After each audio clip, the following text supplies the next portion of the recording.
ধর বেড়া তুই কার বাসে চুরি করতে আইছিস? ঘর দিয়ে তালা মারা, এখন যদি তালা ভাঙ্গি, তালা ভাঙ্গার আওয়াজে বাড়ির মানুষ সব আয়া পড়বে। খারা এটা হইলো একটা বলগারের বাড়ি, আর ঘরের ভিতরে যা যা করে সব বলগের ভিতরে দেখায়। খারা ভিডিওটা দেখতাছি। তো গাইস, আমি সবসময় ঘর থেকে বাইরে হওয়ার সময় ঘরটা তালা দিয়া এই যে ঘরের চাবিটা এটার নিচে রাইখা যাই। দেখছো চাবি কই? নিচে দেখ, নিচে। এই যে পাইছি চাবি, তাড়াতাড়ি তালাটা খোল। এই যে খুলছে। ওই বেড়া ঘরের ভিতরে তো ঢুকে গেলাম, হবাই ঘরের ভিতরে টাকা পয়সা কুই পামু? খারা আর বলক ভিডিওটা দেখতাছি। তো গাইস, আমি সবসময় আমার টাকা পয়সা এই যে এই বালিশটার নিচে রাখি। দেখছো? আয় এদিকে, এদিকে বালিশটা উড়া।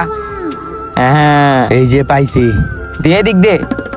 ওই বেড়া খারা, খালি এই কয়টা টিয়া পয়সাই এরিতে কি চলবো?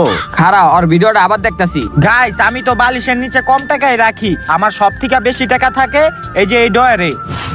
এই জায়গায় আমি সব থেকে বেশি টাকা রাখি। দেখছো? আয় আয় খোল এটা। লো লো তাড়াতাড়ি লো, বস্তার ভিতরে ভর। লো লো তাড়াতাড়ি ভর। ওই বেড়া টিয়া পয়সা তো পাইলাম ভালোই, এখন স্বর্ণগণ না পাইলে ভালোই তো। ভিডিওতে দেখদি দেখাইনি স্বর্ণগণ না কুই রাখছে। আচ্ছা খারা দেখতাছি। গাইস, আমি জানি আমার ব্লগ সবাই দেখে, এই যে চোরও থাকতে পারে, আমার ঘরে যাতে চুরি না হয় এই কারণে আমি ঘর থেকে বাইরই না, আমি খাটের নিচে পলাই থাকি।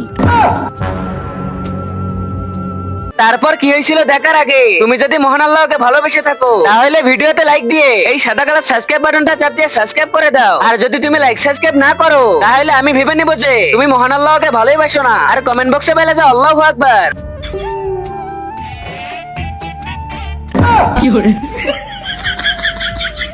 তখন কত বড় সাহস তোরা ব্লগারের ঘরে চুরি করস?